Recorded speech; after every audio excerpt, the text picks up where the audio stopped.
विश्वनाथ ओगरदानी त्रिकालदर्शी कैलाशी अविनाशी भगवान शिव, जिनकी पुनीत पावन पवित्र शिव महापुराण की कथा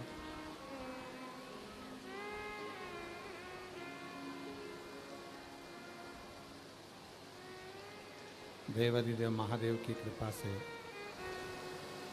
करुणा से,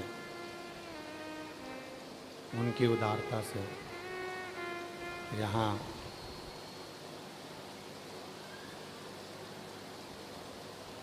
प्रारंभ हुई है आज भिलाई जयंती स्टेडियम छत्तीसगढ़ की पवित्र पावन भूमि पर भगवान शिव की कृपा से श्रावण के इस पवित्र पावन अवसर पर कथा का छठा दिवस प्रारंभ हो रहा है। बाबा देवाधिदेव महादेव की कथा का रसतत्व ग्रहण करने आप सब श्रावण के इस पवित्र पावन अवसर पर यहाँ जयंती स्टेडियम भिलाई की पवित्र भूमि पर आए हैं। लाखों शिव भक्तों का सैलाब ये जयंती स्टेडियम की पवित्र धरा पर है। आयोजक बोलबम सेवा समिति जो कई वर्षों से लगातार ये पवित्र पावन शिव पुराण की कथा श्रावण महीने में कराती है। बोलबम सेवा समिति के अध्यक्ष श्री दया सिंह जी, उनको साधुवाद देता हूँ जो इस पवित्र कथा का दिव्य आयोजन आपने आयोजित किया। एक बार जोरदार ताली बजाकर उनके लिए साधु का। बाबा देवाधिदेव महादेव की कृपा है, दया सिंह जी, जो 7 दिन सावन के महीने में जो कथा चली और उसमें जो जलवृष्टि हुई, उस जलवृष्टि ने पूरे छत्तीसगढ़ को हरा भरा कर दिया। साधु का प्रणाम। कथा के मुख्य यजमान श्रीमान सिंह जी, श्रीमती टीना सिंह जी, श्री रमेश सिंह जी, श्री लाखन सिंह जी, निर्मला सिंह जी, सीता सिंह जी, निर्मल सिंह जी, जितेंद्र सिंह जी, विश्वनाथ सिंह जी। एक बार सभी यजमान परिवार के लिए जोरदार ताली बजाकर साधुता, जिन्होंने इस पवित्र कथा का यजमान प्राप्त किया।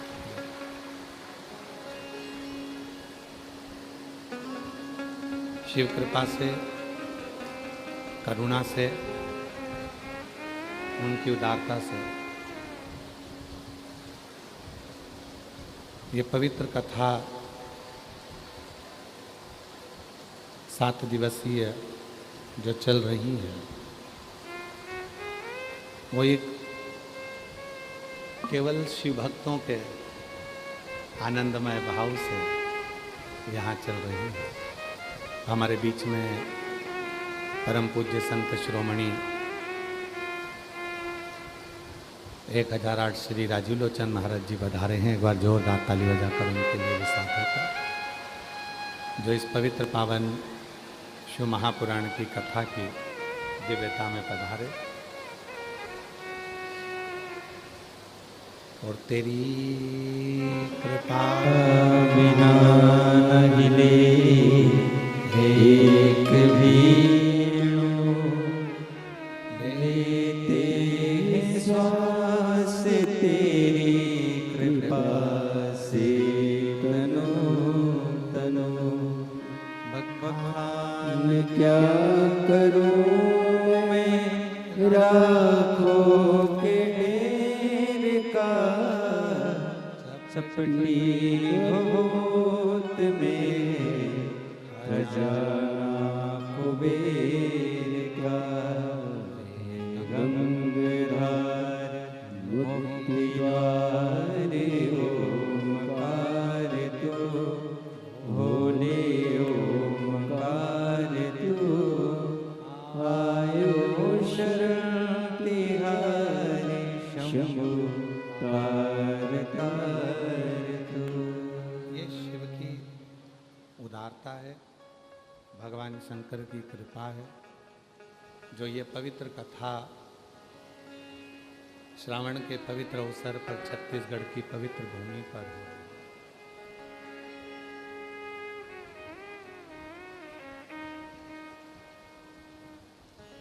कथा मंडप में संतों का आगमन ये एक आनंद का विषय होता है।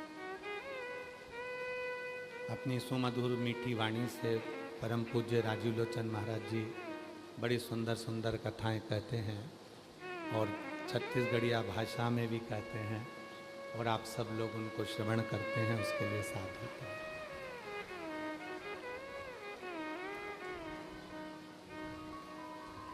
शिव कथा कहती है,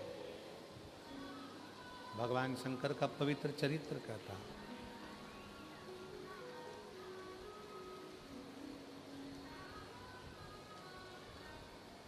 शिव की एक आदत है, और जिसने भगवान शंकर को पहचाना होगा थोड़ा बहुत भी, वो शंकर भगवान की उस आदत को जानता। छठे दिन की कथा है, 1 मिनट भी तुम्हारी ध्यान कथा से ना हटे। कहते हैं आज कथा की शिवरात्रि है, और श्रावण महीने के अंदर जब हम कथा की शिवरात्रि मना रहे हों तो जरूर मेरा देव अधिदेव महादेव अगर इस बरसते पानी में आपको बिठाया है, बुलाया है, तो कुछ ना कुछ देने के लिए ही बुलाया है। ऐसे शिव की एक आदत है। मेरे भोले बाबा जब किसी को देना प्रारंभ करते हैं, मेरे ओघड़दानी, मेरे शंभु, मेरे त्रिकालदर्शी, कैलाशी, अविनाशी शंकर जब किसी को देना प्रारंभ करते हैं तो पहले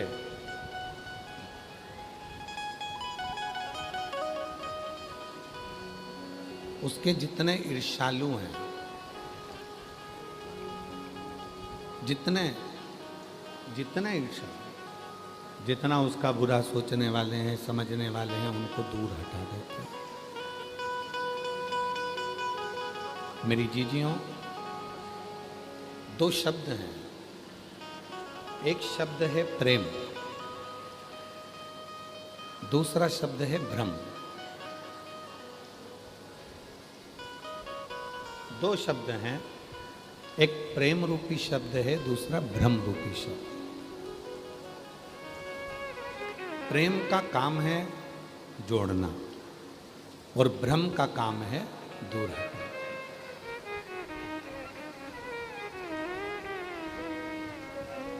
जब सनातन धर्म को मजबूत किया जाता है, जब सनातन धर्म को एकजुट किया जाता है, जब सनातन धर्म को एकाग्रित किया जाता है, तो ये प्रेम के बल पर किया जाता है,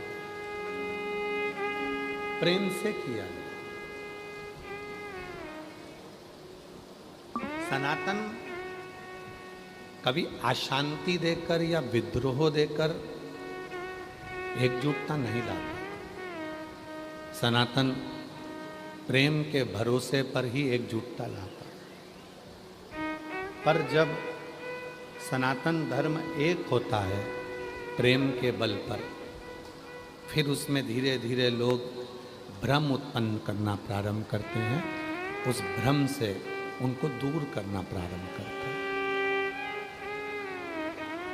शिव कथा कहती है प्रेम और भ्रम ये 2 शब्द हैं, और जिसने अपनी जिंदगी में प्रेम को पकड़ लिया, जिसने अपने जीवन में प्रेम को पकड़ लिया, प्रेम देना प्रारंभ कर दिया, प्रेम परोसना प्रारंभ कर दिया, समझ लो उसकी जिंदगी में सब उसके हो। सब उसके। शिव महापुराण ने दिया क्या है? शिव महापुराण क्या दिए, क्या प्रदान कर दिया? शिव महापुराण ने अगर दिया तो केवल प्रेम दिया। अगर प्रेम नहीं होता तो लोग आज कीचड़ में, इतनी तेज बारिश में, इतने बरसते हुए पानी में, कोई अपनी दुकान, कोई अपना घर, कोई अपना मकान छोड़कर नहीं आता, जो आज लोग छाता पकड़ पकड़ कर यहाँ से लेकर वहाँ तक खड़े हैं। ये प्रेम ही तो दिया है।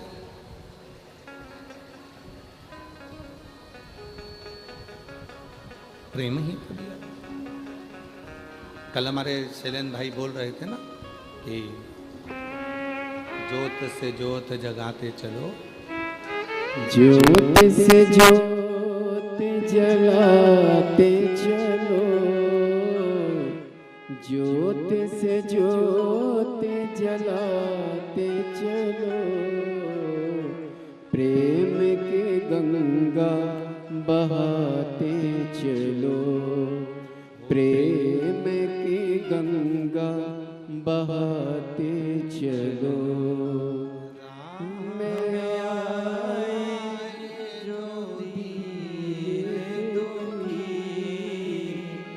राम आए जो दीन दुखी, सबको गले से लगाते चलो, प्रेम की गंगा बहाते चलो।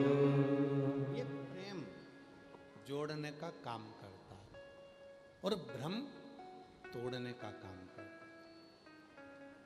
जिसने शिव जी को जान लिया तो समझ लो उसने शिव से प्रेम कर लिया, और जिसने शिव से प्रेम कर लिया समझ लो वो शिव से जुड़ गया, और जिसकी बुद्धि में भ्रम आया वो शिव से जुड़ गया।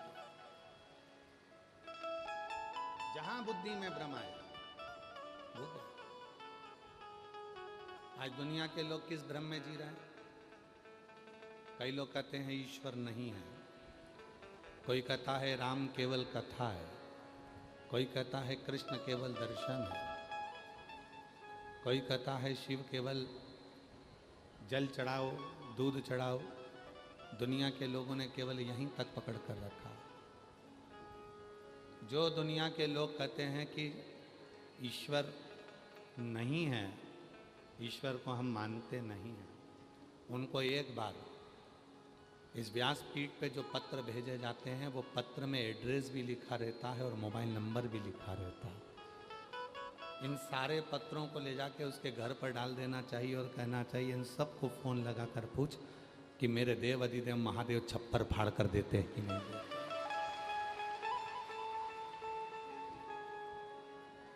शिव कितना देते हैं, शिव कितना प्रदान करते हैं, तू देख।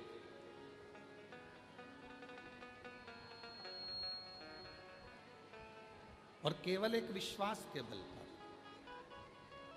केवल एक भरोसे के बल पर, और जब तक विश्वास दृढ़ नहीं होता तब तक परमात्मा करीब नहीं होता। तो किससे जोड़ा?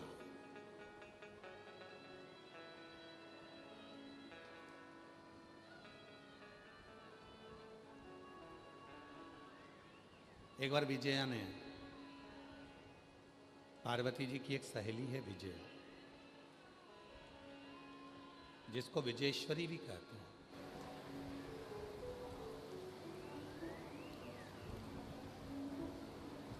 आपके छत्तीसगढ़ में बमलेश्वरी माता विराजमान है,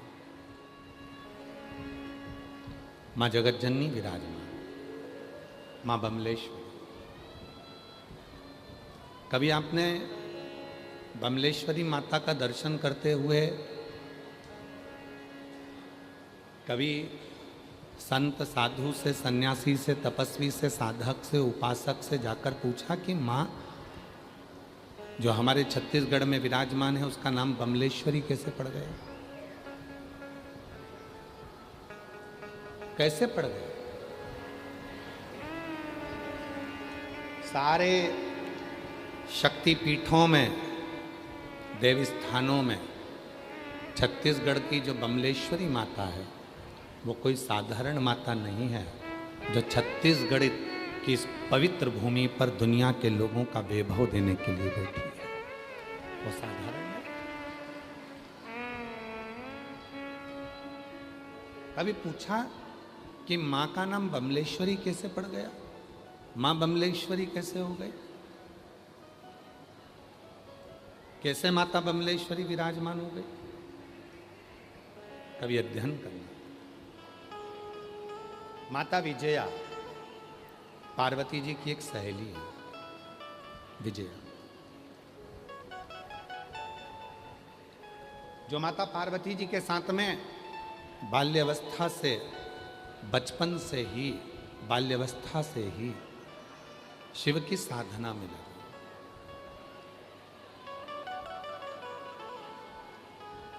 शिव के साथ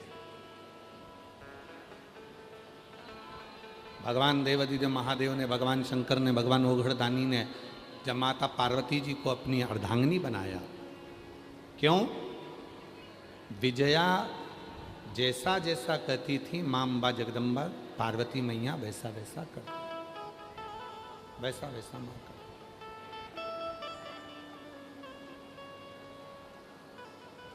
जो बोलती हैं मां विजया वैसे मां पार्वती जी पूजन करती। और विजया ने अपनी जिंदगी में केवल एक ही काम करा, शिव की जो आराधना थी, शिव जी की जो साधना थी, वो तुमरुका जी से पूछ कर आती थी कि भगवान शंकर को कैसे राजी किया जा सकता है, भगवान शंकर को कैसे मनाया जा सकता है, भगवान शंकर की साधना कैसे करी जा सकती है। पूछ कर आकर माँ पार्वती जी को बता देती थी और पार्वती जी वैसी ही आराधना करती, पार्वती माता वैसी ही साधना। शिव के लिए, भगवान शंकर की साधना के लिए, भगवान शंकर की आराधना के लिए अगर किसी से पूछना है, अगर किसी के पास जाना, तो जो शंकर का परम भक्त हो, शिव का परम भक्त हो, भले वो तुम्हारे पास में रहने वाली तुम्हारी पड़ोसन हो, चाहे कोई ब्राह्मण हो, चाहे कोई वैश्य हो, कोई चाहे क्षत्रिय हो, चाहे कोई शूद्र हो, और चाहे कोई संत हो, कोई चाहे बैरागी हो, चाहे कोई तुम्हारा अड़ोसी पड़ोसी धड़ोसी हो, जो शिव का भक्त हो, शिव चर्चा, शंकर का स्मरण, शिव की भक्ति, शिव का मंत्र जाप, शिव का नाम जाप, शंकर का गुणगान, उसके पास जाकर पूछना जो शिव में लीन हो, शंकर की भक्ति में जो डूबा हुआ, शिव के भजन में जो डूबा, शिव स्मरण में जो डूबा। अब आपकी और हमारी क्या आदत हो गई है कि हम जो शिव की भक्ति करने वाला है उससे तो पूछते नहीं है कि शिव है क्या, हम सबसे पूछते रहते हैं। ये उसी में का हाल है, कपड़े की दुकान पर जाकर पूछो क्यों भैया तुम्हारे यहाँ 2 किलो शक्कर मिल जाएगी, 4 किलो चावल मिल जाएगा। अब कपड़े की दुकान वाले क्या क्या मिलेगा, जम के तो बोलो कपड़ा। चावल शक्कर लेना है तो तुमको किराने की दुकान पर जाना पड़ेगा, और तुम किराने की दुकान पर जाकर पूछो क्यों भैया तुम्हारे यहाँ पाँव के मोजे मिल जाएंगे क्या, तुम्हारे यहाँ जूता चप्पल मिल जाएगा क्या, तो किराने वाला बोलेगा भैया मेरे यहाँ तो किराने का सामान मिलता है, यहाँ का जूता चप्पल मिलेगा, यहाँ का मोजा मिलेगा। किराने की दुकान पर मोजा नहीं मिलता, किराने की दुकान पर चप्पल जूता नहीं मिलता, कपड़े की दुकान पे किराना नहीं मिलता, फ्रिज कूलर की दुकान पर जाकर पूछोगे क्यों भैया तुम्हारे यहाँ सुई मिलेगी क्या, हमको कपड़ा सिलना है तो सुई मिल जाएगी क्या, धागा मिल जाएगा, तो वो कह देगा हमारे यहाँ नहीं मिलता। पर हम भी उल्टे हैं, हम शंकर जी के बारे में किससे पूछने जा रहे हैं जिसको शंकर जी के बारे में मालूम ही नहीं है। हम शिव जी का ज्ञान किससे लेने जा रहे हैं जिसको शिव जी का ज्ञान ही नहीं है। हम शिव जी का गुणगान किसके पास कर कर बैठ रहे हैं जिसको शिव का गुणगान ही नहीं मालूम। हम उससे पूछ रहे हैं क्यों शिव जी के इस व्रत का क्या महत्व है, पशुपति व्रत का क्या महत्व है, अष्टमी का क्या महत्व है, कितना।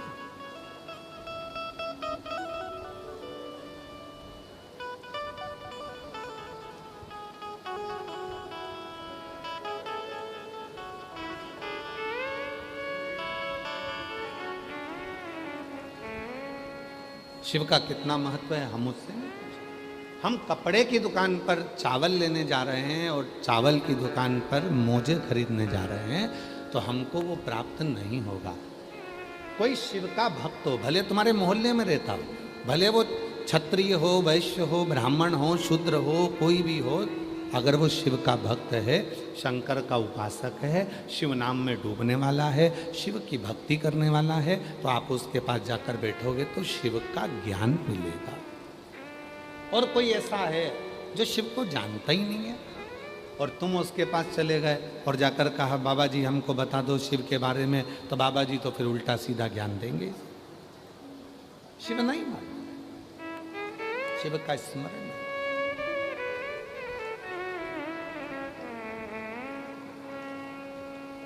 जो भक्ति में डूबा है,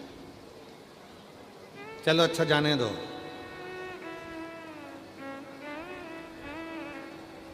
जिसकी वाणी नहीं है, जो गूंगा है, उसने गुलाब जामुन खा ली और गुलाब जामुन खाने के बाद तुम उससे स्वाद पूछो, जिसकी वाणी नहीं है, जो बोल नहीं सकता, क्यों साहब गुलाब जामुन कैसी बनी, और उसकी वाणी नहीं है, गूंगा है, बोल नहीं सकता, तो वो गुलाब जामुन का स्वाद कैसे बताएगा? बस इतना कहेगा अच्छी है, बोल तो सकता नहीं है,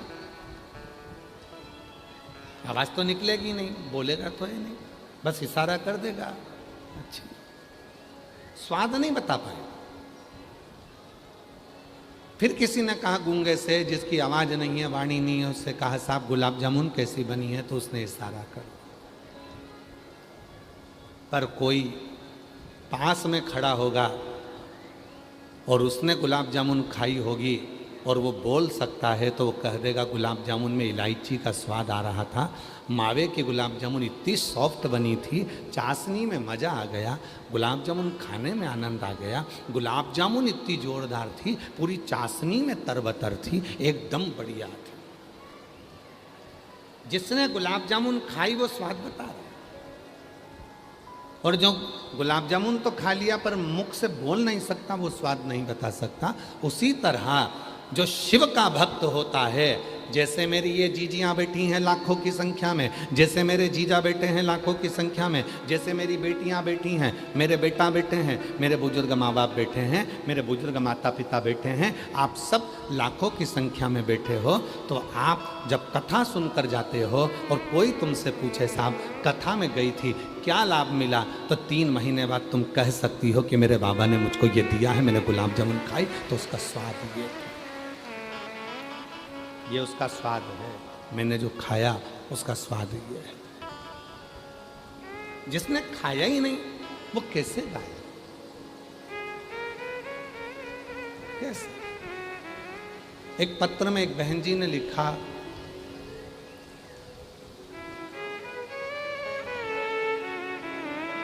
एक पत्र में लिखा है, अच्छा है,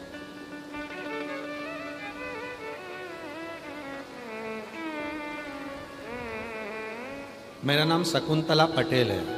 पत्र को एलईडी पर पढ़िएगा, आस्था चैनल पर पढ़िएगा, फेसबुक यूट्यूब पर पढ़िएगा, और पंडाल में जो एलईडियाँ लगी हैं उस पर भी पढ़िएगा। मेरा नाम शकुंतला पटेल है, मेरे पति का नाम जगदीश पटेल है, मेरा गांव सालर, जिला सारगढ़, बिलाईगढ़ है, मेरा मोबाइल नंबर ये है, कहीं बैठी हों हाथ हिला सकती हैं, और अगर आई हों तो बेलपत्र लेने के लिए आ सकते हैं। मेरा नाम शकुंतला पटेल है, मेरे पति का नाम जगदीश पटेल है, मेरा गांव सालर, जिला सारगढ़, बिलाईगढ़ है, मेरा मोबाइल नंबर ये है। मेरी जेठानी की बहू का नाम श्रीमती पुनीमती प्रीति तेजराम श्रीवास, गांव घोड़ा घाटी के रहने वाले हैं।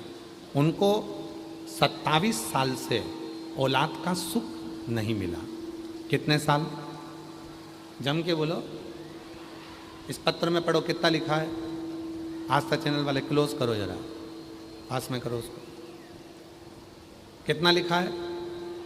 27 साल से औलाद का सुख नहीं मिला। फिर मैंने उन्हें कोकड़ी की कथा सुनाने के लिए ले गई, और कोकड़ी में आपकी कथा चल रही थी, उसको सुनाने के लिए ले गई। बाबा वहाँ की मिट्टी को मैंने गर्भ से लगाया और पशुपति व्रत करवाया। सफ़ेद आंकड़े की जड़ को तुमरुका जी का नाम लेके, सफ़ेद आंकड़े की जड़ को तुमरुका जी का नाम लेके बांधी। उसके 3 महीने के बाद गर्भ तो ठहर गया, लेकिन 4 महीने के बाद बच्चा फिर नहीं बच पाया। फिर अंदर से मेरी वो बहू टूट गई। हम दोनों बड़े दुखी हुए। विचार करा कि अब सियोर वाला बाबा जहाँ कथा कहेगा हम वहाँ जाएंगे और वहाँ की मिट्टी को गर्भ से लगाएंगे। वापिस पुनः मेरी बहू कथा सुनने के लिए सीहोर चली गई। कंकर शंकर की पूजन करी, रुद्राक्ष लिया, पशुपति व्रत किया, वहाँ की मिट्टी गर्भ से लगाई और बाबा की ऐसी कृपा हुई 16 सितंबर 2024 को मेरी बहू के यहाँ 27 साल के बाद पुत्र रत्न की प्राप्ति। 27 वर्ष।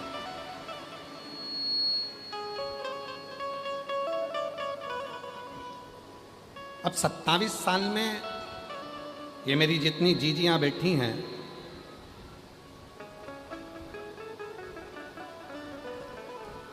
जितनी जीजियां, एक पत्र और है बड़ा सुंदर है, देखिए। मेरा नाम सोनिया निषाद है। मैं फौजी नगर भिलाई में रहती हूँ। कहीं बैठी हो? सोनिया निषाद। मैं फौजी नगर भिलाई में रहती हूँ। गुरुजी, महादेव के 1 लोटे जल का और 1 बेलपत्र का मैं क्या गुणगान करूं। मेरी बेटी लावण्या को जन्म से दिमाग के झटके आ रहे थे। उसको दिमाग के झटके आते थे, जिसके कारण मेरी बेटी का पूरा शरीर शून्य हो गया था। वह ना तो बोल पाती थी और ना कभी बिस्तर से उठकर बैठ पाती थी। पलंग पर पड़ी रहती थी। ना कभी बोल सकती है, ना कभी सुन सकती है, पलंग पर पड़ी रहती थी। गुरुदेव, 8 साल हो गए, बेटी पलंग से नहीं उठी, ना बोली, ना चली, केवल पलंग पर पड़ी रहती थी। गुरुजी, ऐसा कोई डॉक्टर नहीं जिनको हमने ना दिखाया, सब दूर इलाज करवाया। आखिरी में डॉक्टर ने भी कह दिया कि इसको दिमाग के झटके आते रहेंगे और ये कभी चल नहीं पाएगी, ना बोल पाएगी। गुरुजी, 2020 में पहली बार, 2020 में आपकी कथा पहली बार सुनी। 1 लोटा जल बेलपत्र वाली और गुरुजी मंदिर जाती, 1 लोटा जल चढ़ाती। डॉक्टर तो बोल दिया ये ना कभी बोलेगी, ना कभी चलेगी। 8 साल की बेटी हो गई। मन उसको देखकर दुखता था। जल लाती मंदिर से, उसको पिलाती, बेलपत्र पीसकर उसके शरीर में लगाती। गया गुरुजी, बाबा की ऐसी कृपा हुई, 2 साल तक जो बेटी इतने सालों से बोल नहीं सकी, बैठ नहीं सकी, उठ नहीं सकी, आज बाबा की ऐसी कृपा हो गई गुरुदेव। 8 साल के बाद मेरी बेटी आज चली भी है, बोली भी है और भगवान की कृपा से उसको दिमाग के जो झटके आते थे वो भी बंद हो गए। ये शिव की उदारता। कहीं बैठी हो, मेरा नाम सोनिया निषाद है, कहीं बैठी हो तो आ सकती हो। और कल एक आशीष ने हमको, एक यूट्यूबर कोई हैं, कोई यूट्यूबर हैं या न्यूज़ वाले हैं, हमको नहीं मालूम, किसी यूट्यूबर या न्यूज़ वाले ने एक महिला का इंटरव्यू आशीष ने कल हमको दिखाया था। एक माँ, और मैं उन यूट्यूबरों को साधुवाद देता हूँ, मैं उन